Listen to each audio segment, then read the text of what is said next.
吃火锅时，服务员把88元的肥牛卷错上成8888元的雪花和牛片。等他急火候整上桌时，盘里只剩下2片肉。不知情的我还在跟室友夸赞。这家新店的牛肉品质真不错。服务员小姑娘红着眼，深深鞠躬。不好意思，上错菜了。说完，她麻利地赶上单。我这边帮你写了，需补差价8800元。今天是我21岁生日，我请室友去学校旁新开的火锅店吃饭。我们4人一桌，用了388元的团购大满足套餐，折后88元一盘的优质肥牛上桌时，我们纷纷发出惊叹。我靠，小健，你这找的店可以啊，这牛肉看着就高级。这雪花纹理，我在美食视频里才见过，店家也太良心了吧！这么顶级的肉材卖88，爱了。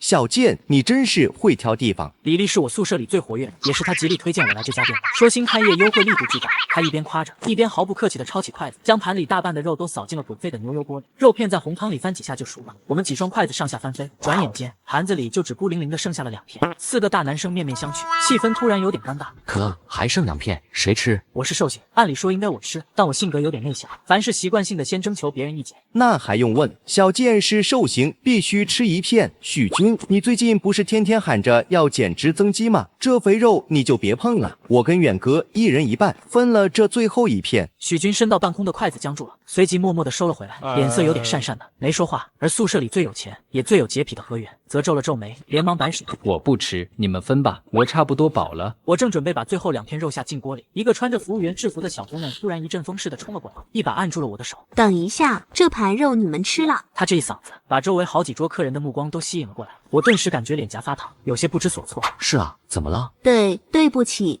我上错菜了。她说着对着我们深深鞠了一躬，搞得我反倒有些不好意思。没关系，新店开业忙，上错菜也正常。我试图安慰她，想着多大点事。然而我话音未落，那小姑娘猛地抬起头，刚才还水汪汪的眼睛里此刻闪着一丝不易察觉的金光。她麻利地拿起桌上的账单，用笔在上面飞快地写着什么。本来你们套餐里是88元的优质肥牛卷，但我错给你们上了我们店的镇店之宝顶级雪花和牛片，澳洲 M9 家原切的，原价18888元，现在开业特惠，立减1万，是8888元一盘。我已经给你们备注好了，你们等下结账的时候补个差价8800块就行了。8800块，我这个月全部生活费加起来还剩不到500，我去哪里给他凑这8800？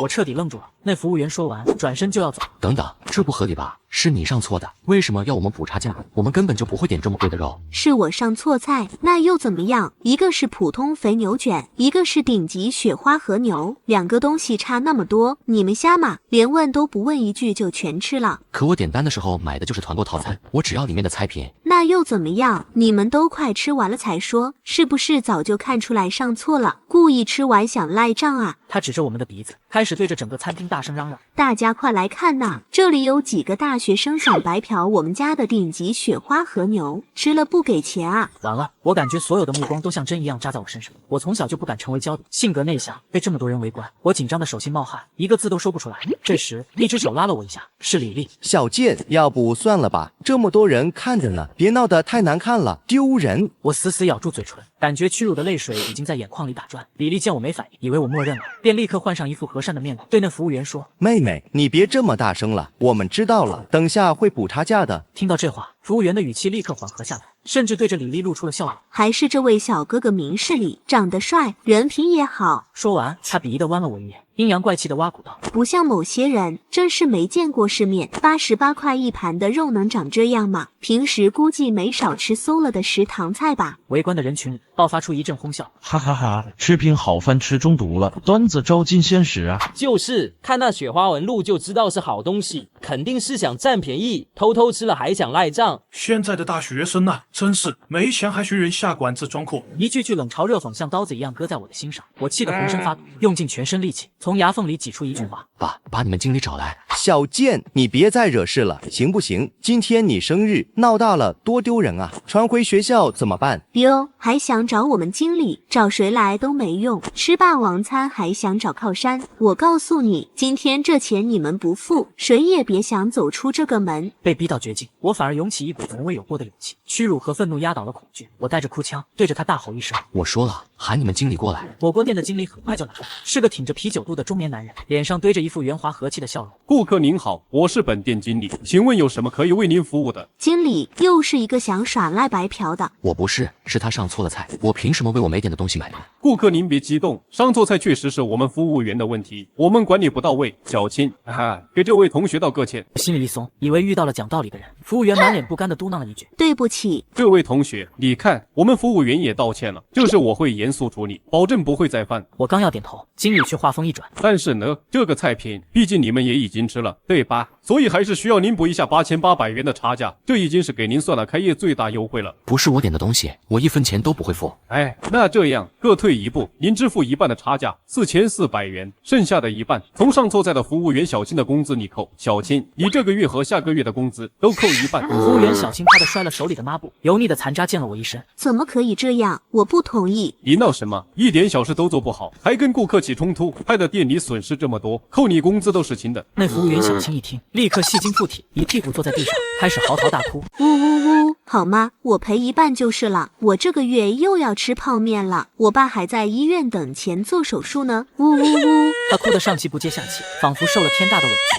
隔壁桌一个油腻的中年大叔看不下去，站起来指着我：“哎，你们几个大小伙子，干什么欺负人家一个小姑娘？我看你们几个穿的人模狗样的，应该是附近大学的吧？既然有钱吃人均几百的火锅，何必为难一个背井离乡打工的小姑娘？听这个口音，还是我的老乡。我们那地方穷啊，出来打工多不容易，哪像你们，每个月爹妈给几千块生活费，吃亏是福，别跟小姑娘计较了。”他的话引来一片附和声，仿佛我成了十恶不赦的恶人。就是让人家赔钱，不就是要人家的命吗？做人别太绝了。现在的年轻人一点同情心都没有。顾客，我代表本店再给您把这个388元的团购套餐给免了，好不好？您只要支付牛肉的差价就行了。所有人的目光都聚焦在我身上，我感觉自己像个被公开处刑的犯人，嗓子干得发不出一个音节。是啊，小健，就这样吧，别为难人家服务员了，不就几千块钱吗？而且我们也确实吃了那么好的肉，不是吗？你就当花钱买个教训。人群里又有人开始夸李丽：“你学学你这个同学，人家多大方，多善良。”就是人跟人真是不能比呀！委屈、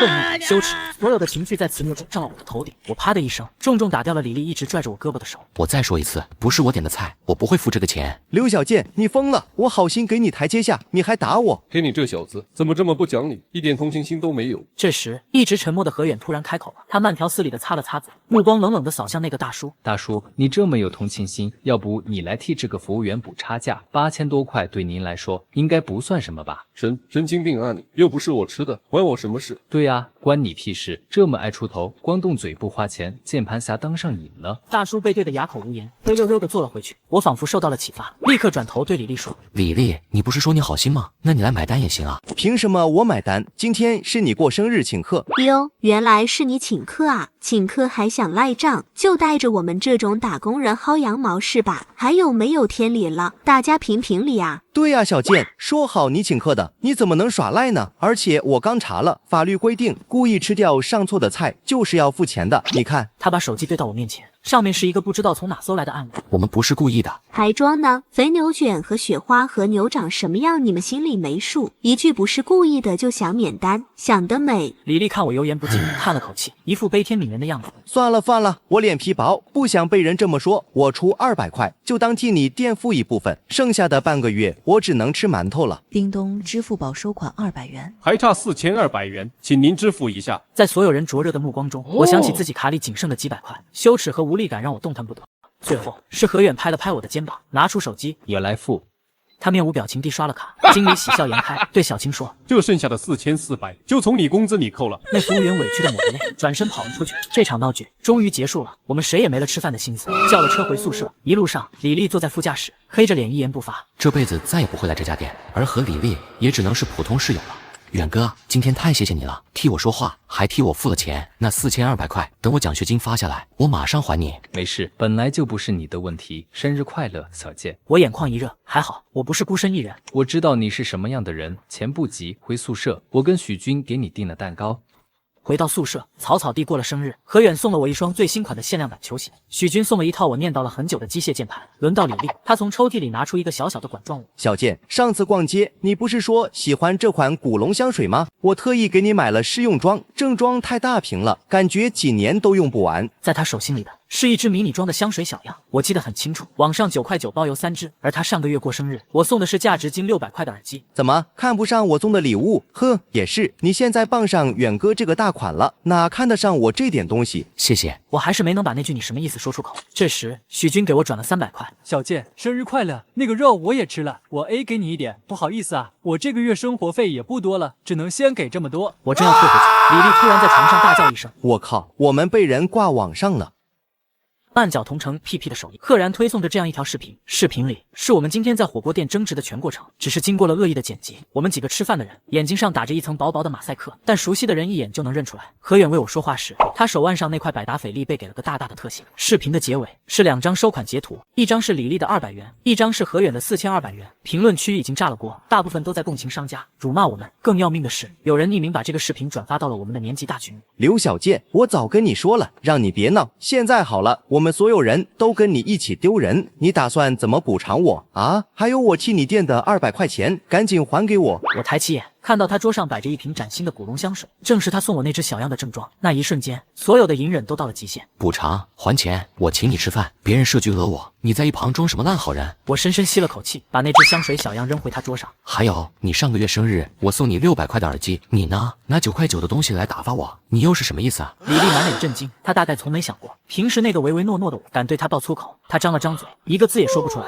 我没再看她，拿起手机，火锅店拿了钱，还要颠倒黑白泼我们一身脏水，那我自然要讨回公道。我反复慢放视频，结合评论区的质疑，很快发现了一点。那盘所谓的雪花和牛，虽然纹理漂亮，但跟我搜索到的真正雪花和牛图片相差甚远。我输入关键词人造雪花牛肉，果然用牛油和碎牛肉压制合成的科技牛肉，速冻切片后看起来和那盘肉一模一样。而且我查了法律条文，消费者在不知情的情况下误食上错的菜品，属于不当得利中的非基于给付之不当得利，商家无权要求消费者支付费用。远哥，你看这个，他们是骗子。我早就觉得不对劲了，那肉的口感跟我在5星酒店吃的差远了。从那服务员开始闹的时候，我就在录了。我心里一暖，随即一股冷意涌上心头，一个周密的计划在我脑中形成。远哥，明天我们再去一趟。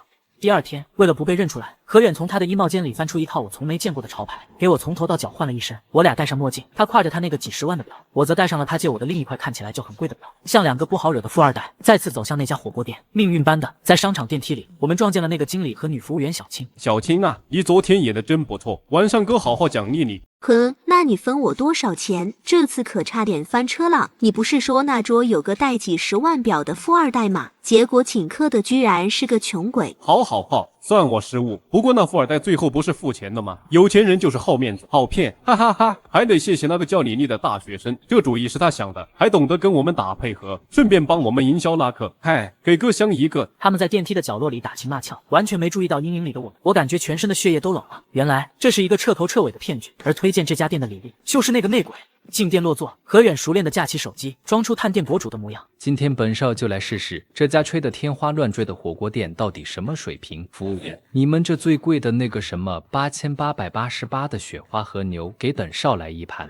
小青端着一个大盘子款款而来。2位贵宾好，我是本店的领班小青，这是你们点的雪花和牛，我们的镇店之宝。他小心翼翼地捧起一个巨大的圆盘，上面用干冰营造出云雾缭绕的效果，几片货真价实的雪花和牛点缀其中，品相极佳。等一下，我摘下墨镜，死死地盯住他。昨天你给我上的也是这个东西吗？哐当一声举起，小青手里的金盘重重砸在地上，他跌坐在地，脸色惨白，浑身发抖。怎么是你？经理闻声赶来，看到我是同样愣住了，但很快又换上那副笑脸。哎呀，贵客不好意思，我们马上给您换一盘。不用了，你先解释一下，昨天你们用这种合成肉骗了我4400块，这算不算诈骗？看到照片，经理的脸彻底白了，他注意到何远正在拍摄的手机，气急败坏地扑过来。我警告你们，不许拍，不然我报警了。你们这是寻衅滋事。报警？好啊，我早就替你报了。警察、工商、税务、消防应该都快到了。最终，在后厨搜出的大量合成肉和2套账本面前，经理和小青被当场带走。我悬着的心总算放下。然而，一波未平一波又起，辅导员把我叫到办公室，告诉我今年的国家助学学金因为匿名举报生活作风生硬、品行不端被取消了，名额顺延给了第6名的李丽。小健啊，我知道你家里困难，但是名单已经报上去了，学校的规定就是这样，要不你等下次。如果是以前的我，大概就默默接受了，但现在我不会了。我平静地把所有证据，包括何远的录像和警察给的回执，都摆在了辅导员面前。老师，这是诬告，我符合所有助学金的申请条件，我也非常需要这笔钱。如果学校不能给我一个公正的处理，我会带着这些证据向教育局和所有媒体反映情况。辅导员的脸青一阵白一阵，最终还是妥协了。回到宿舍时，我看到李丽正在兴奋地打电话。妈，我拿到助学金了，8000块，哈哈！刘小健那个傻子被我举报掉了。他看到我，动作一顿。这时，宿舍门被敲响，2名民警走了进来。请问是李丽同学吗？你涉嫌一宗团伙诈骗案，请跟我们回去协助调查。最终，警察带走了李丽，火锅店也被查封，经理和小青锒铛入狱。何远也收到了火锅店的4200回款。李丽因为是主谋之一，涉嫌诈骗，被学校开除学籍，并留下了案底。我的助学金失而复得。他搬出宿舍那天，没人去送，而我和何远、许军成了最好的兄弟。